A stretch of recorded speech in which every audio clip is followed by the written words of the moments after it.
A healthier, happier life begins here. Welcome to Mercy Moments, a podcast by Mercy Health in association with True Chat. Did you know that there is a field of study focused on the art of living in a complex world, or that it is based upon exhaustive research, cutting-edge technology, and professionals that are experts in their field, which in turn helps people build stronger families, lead better lives, and make meaningful contributions to their communities. Thanks for tuning in today. I'm the host of Mercy Moments, T. Allen Ceyler, coming to you from Champaign County here at True Chat Studios in Urbana, Ohio. Our guest today is a specialist in the field of family and consumer sciences and is currently the primary educator in Champaign County for the Ohio State Extension Program. Please welcome to the program, Sofia Carter. Sofia, welcome. Thank you. So we always like to start out by asking our guests to tell a little bit about themselves. Sure. I am a new Ohioan.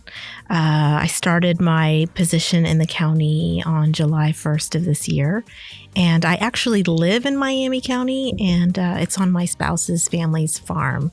So I am a city girl who has moved to the country. So what's your educational background? My degree is actually in international studies, but most of my professional positions that I've had, I think like most people after they graduate college, is, I would say, fell under more like community programming and support. So it made you decide to stay in the area though? Well, obviously my husband's family brought us back here to Ohio, but I decided to stay in the area because, like Ohio says, and its welcome sign, you can find it here. You really can. And we have found a really good niche for ourselves in the community. I've found a really good niche for myself and what the community has to offer. So I decided that this is a good place for us to kind of make roots for our family. And what made you pursue a career in family and consumer sciences? I definitely relate to a lot of the programming and the study that family and consumer sciences has to offer. I enjoy participating in providing programming instruction and development, and I would consider myself kind of a lifelong student. So I really enjoy that aspect of always learning. And this is one of those professions where you're always learning. You know, now there's a lot of initiatives going on in a typical extension program. But for today's discussion, I'd like to talk mostly about the family and consumer sciences portion of the program. So what exactly does that portion of the program do? So family and consumer sciences, it gives Ohioans the information, tools, and resources for them to actively engage in creating conditions where they could thrive as individuals, as families, and in their communities. So what's its mission? The mission is to explore how science-based knowledge can improve physical, social, and financial health. And how does that fit in with like the other offerings like of the program? I would say all of the programs offered by FCS, which is Family and Consumer Sciences, or any extension program offered, they all kind of follow that same mission. Really, the objective of all the programming that we offer is education and community improvement. And what are some of its specific goals? Well, my personal specific goal in taking this position is to kind of align the programming, the existing programming that we have developed at the state level to kind of match and meet the needs of the county and of the community and its residents. Now, are the offerings heavily influenced by agriculture? Because it seems it's that way. Honestly, I don't know what in life is not really heavily influenced by agriculture. But no, joking aside, I would say that we're not heavily influenced by it, but agriculture can always be found in some way in the programming offered in family and consumer sciences. You know, for example, I noticed that there's an initiative to preserve food, correct? Yes. So food preservation classes. So we've noticed that there's a rise in interest in learning the where and how of the food system, which I think is great.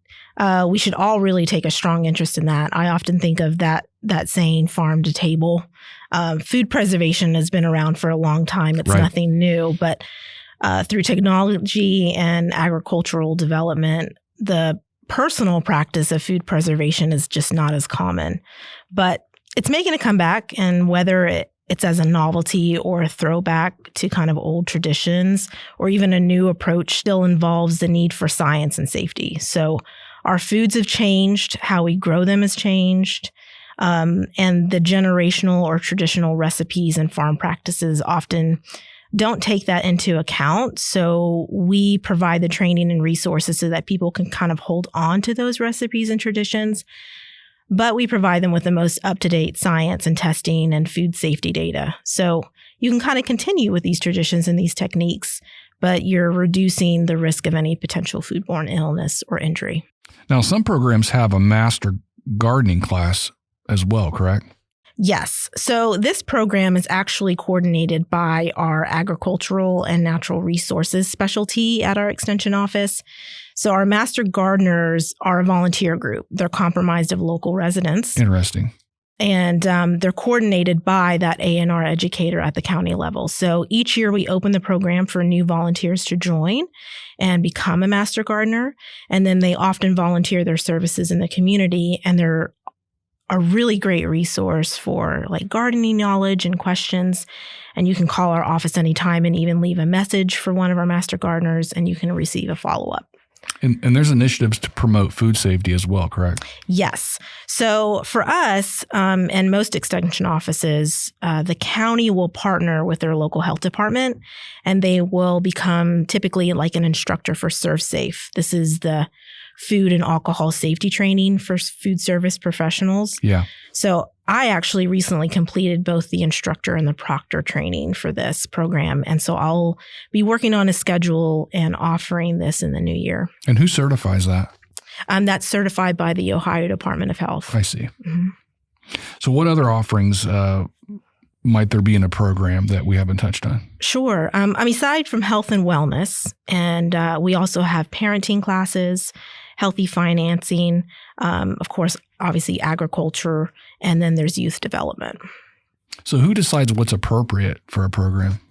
We typically have core programs at the extension office, but we're definitely influenced by county health assessment data, information from the community health improvement plans, and other county organizations. Each educator in the extension office has control of their offerings, but we certainly take all of that information into account to decide kind of what we want to offer in the county specifically. So how are a lot of these new initiatives put into place? I would say potential ideas for new programs can be discussed among extension teams. Typically data, again, is pooled from the state and county resources or other local communities. And then we'll have meetings, committees are often created and scheduled, budgets and funds are typically established. And then we'll kind of run a program, implement it, we review it, we survey the participants of the program, and then it's kind of decided after that if this is something that's going to be a recurring program or just kind of a one-off that we'll offer the community. Yeah. Well, that pretty much does it for the first half of the program. After the break, I'd like to talk more about the extension program at Ohio State and how many of its offerings positively affect the local communities. We'd like to take this time to remind our listeners that all of True Chat's podcasts help pursue a common goal: to educate people by providing honest, open, and respectful conversations and information. To learn more about Mercy Moments, listen to the recap at the end of the program, and to search for previous episodes or find ways to listen, please visit us at mercymoments.org. Are you in need of medical imaging services? Then look no further. For Mercy Urbana Hospital and its newly renovated Imaging and Women's Center now offers everything from CT, MRI, and ultrasound to DEXA, and yes, even 3D mammography. Also, our team of board-certified radiologists will work with your prescriber to provide accurate and timely results.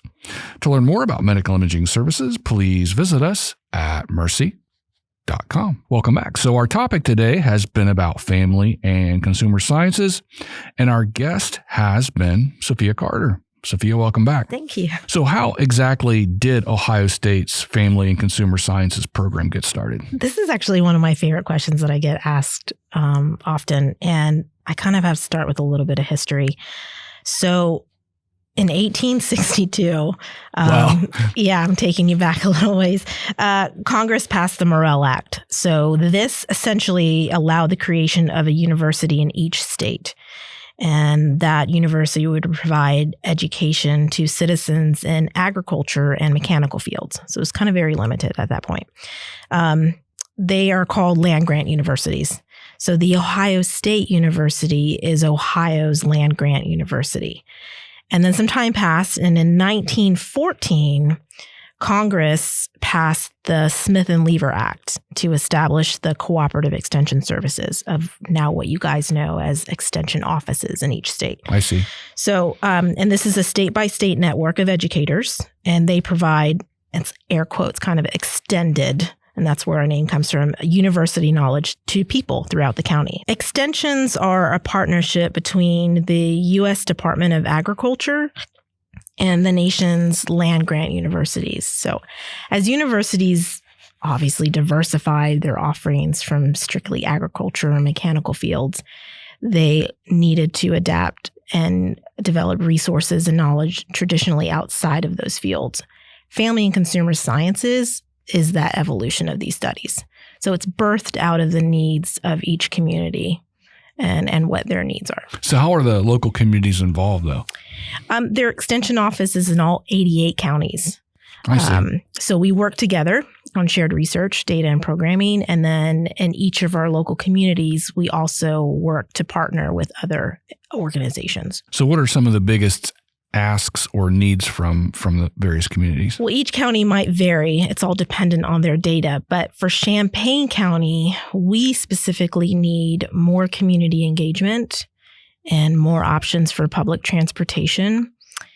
And we also need the expansion of healthcare resources for things like preventative care and mental health. So, and then we also we are really in need of more physical activity opportunities, and then more availability for fresh produce and healthy food options. So are there certain communities in general that need more attention than others? I would say our aging and youth communities are always the most vulnerable. So how does Ohio State's program differ from other programs, would you say? Yeah, this was, for me, I would say that we're different in that our research and our offerings are always non-biased. And how has the program changed over the years? I think it's evolved along with the changes at the local, national, and international level. It's heavily influenced by all of that. And then most of the fields of interest developed at the state level, each extension office will also adapt that and determine if it's a need in their county. So where do you see it going in the next few years? Gosh, I would hope that it would continue to change with the needs of the community and its residents. And I want to see people have more of a familiarity among all of the members of the community about what Extension Office is and the services that we have. Right. And that we will continue to partner with other organizations. So do you have an office here locally? Yes, we are at the Champaign County Government Building. So what's a typical day look like for you? Well, I'm a new educator, so I am definitely still in learning mode, but I will take the time to go out into the community and meet with residents and organizations and businesses. Just try to get the word out and meet with as many people as I possibly can. So how do the communities themselves get engaged? Well, they can certainly volunteer for any of the programs that we offer. We could always use support. And then spreading the word about extension and utilizing advertising and partnering with other programs as well. So how's the overall program administered? In other words, who's in charge of what? So again, each educator is responsible for their own programming. So we have a lot of autonomy with that, which I think is fabulous. One of the reasons why I love my job. But we can schedule recurring programs, or we can provide as needed programs. I see. And then we can also host virtual programs now, and then as well as in person, which certainly in person is a preference, but we will accommodate virtual if necessary. So how's everything funded? So we are funded 3 ways: federal, state, and county level.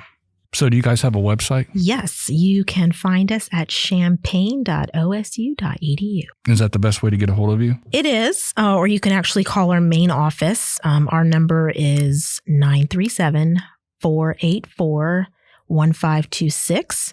You can certainly stop by our office, or if you'd like, you can send me an email if you're looking for family and consumer sciences information. And that's carter.1991@osu.edu. So can you give us a rundown of some of the typical events you would have throughout the year? Yeah, sure. So obviously my schedule is starting, it's just new and it's developing, but throughout the year, like we recently just did, actually I was participating in it today. We did Breads for the Harvest. So that's a local youth program that we do in the school. It's actually a 4-H program. And so we make bread with students at the local school. We always are available if people are interested in having their canners tested. They can come to their extension office. I can test their canner for them.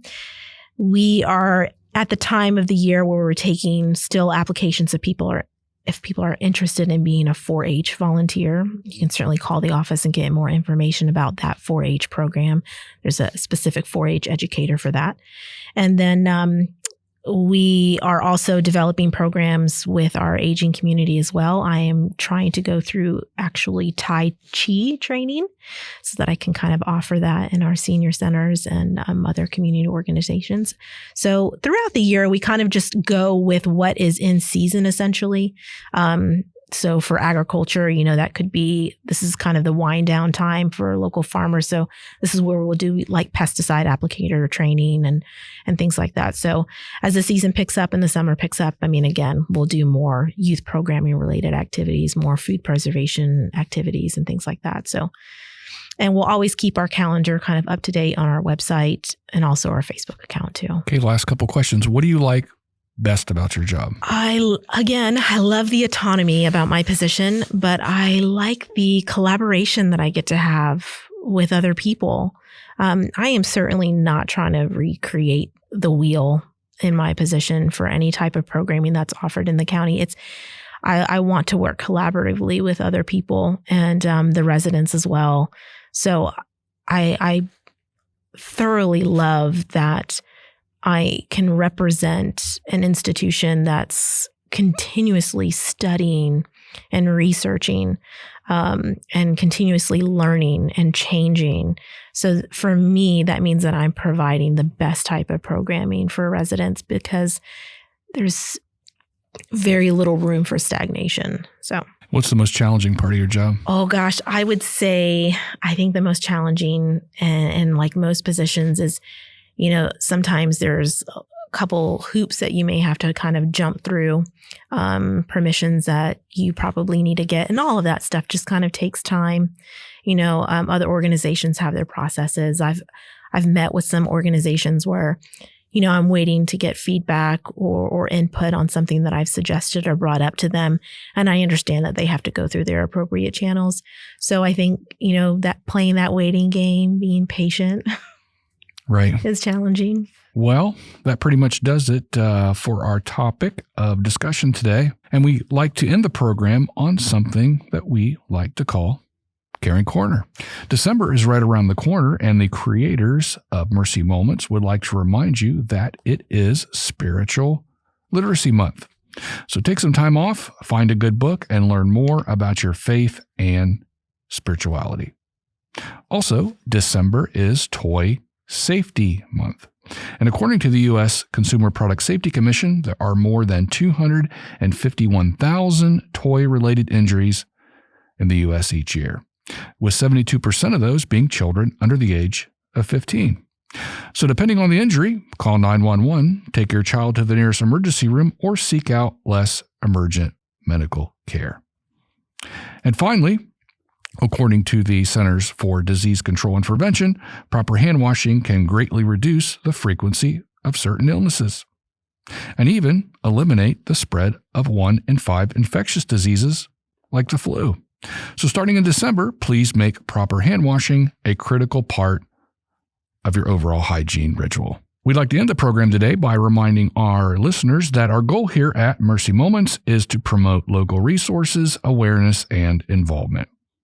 Therefore, if you have any comments related to past episodes or have suggestions for future programs, please contact us at taceyler@mercy.com. That's capital TACEYLER